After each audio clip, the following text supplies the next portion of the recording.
చింత చిగురు పప్పు తక్కువ టైంలో సింపుల్గా ఎలా చేశారంటే టేస్టీగా ఉంటుంది. ఒక కప్పు కందిపప్పుని ఆల్రెడీ కుక్కర్లోనే కుక్ చేసి పెట్టాను.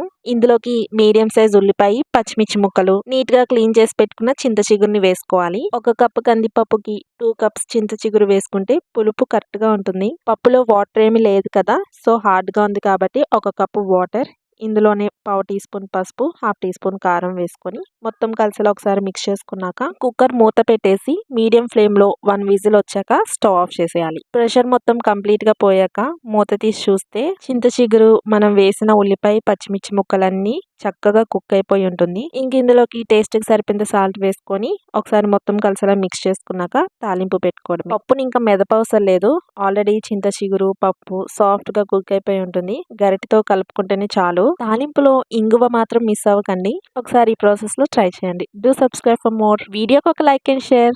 బాయ్.